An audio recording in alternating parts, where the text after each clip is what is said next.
Welcome to Barbara's Bulletin, the podcast where we bring you the latest news and updates from around the world. I'm your host, Barbara, and I'm glad you're joining us today. We're starting off with a developing story in the Middle East, where tensions between Israel and Palestine continue to escalate.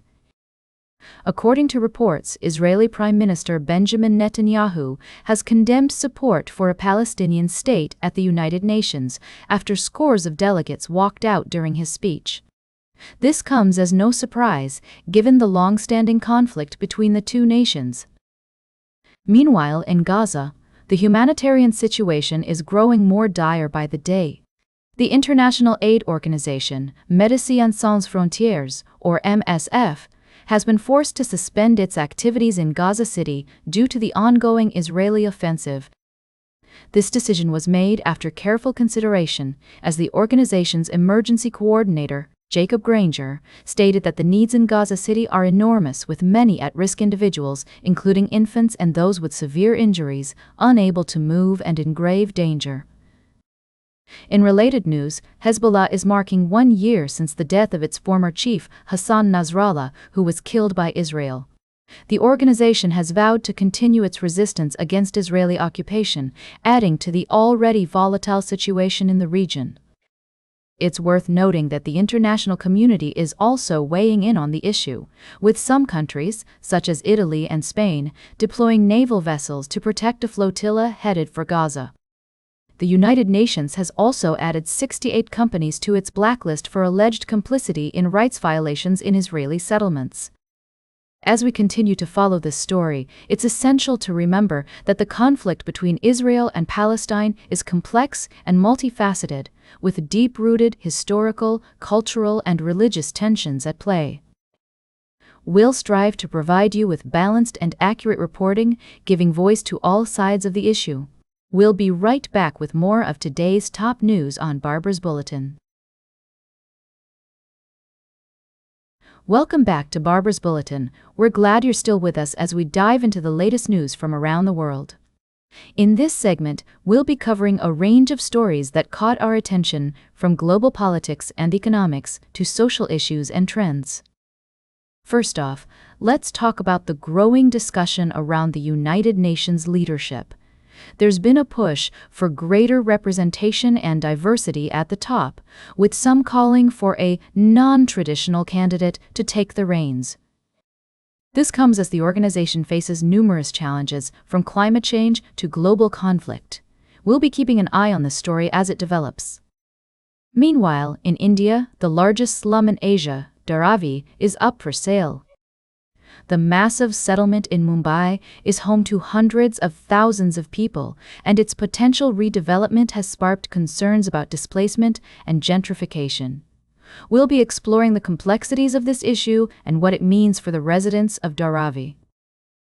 In other news, Japan's private sector pay has hit a record high, with average salaries increasing by 3.9% in 2024.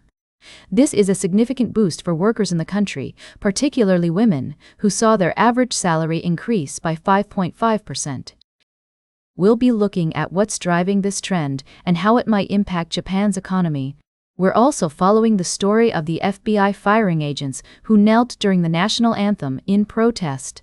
This move has sparked debate about free speech and the role of law enforcement in society. As always, we'll strive to provide balanced coverage and explore different perspectives on this issue. Finally, Myanmar is making headlines as its government seeks to redevelop a quake-hit city, which has become a focal point for the country's junta election efforts. We'll be monitoring the situation and providing updates as more information becomes available. That's all for now. Stay tuned for our final story of the day, right here on Barbara's Bulletin. Welcome back to Barbara's Bulletin. Today we've been discussing a range of topics, from global news to social issues.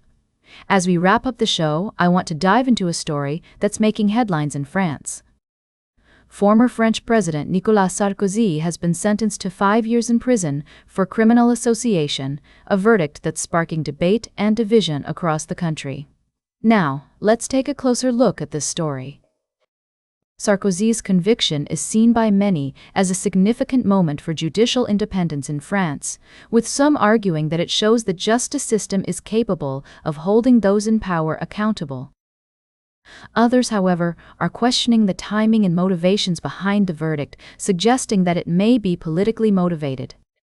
As we consider the implications of this story, it's essential to remember that the rule of law should apply equally to all citizens, regardless of their position or status. The fact that a former head of state is being held accountable for their actions sends a powerful message about the importance of accountability and transparency in government. But what does this mean for French politics? The verdict has already sparked reactions from across the political spectrum, with some hailing it as a victory for justice and others criticizing it as an attack on democracy.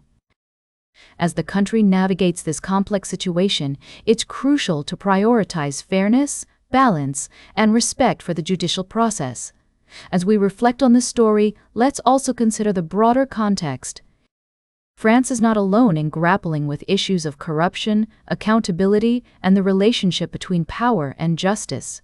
These are universal challenges that require careful consideration and nuanced discussion.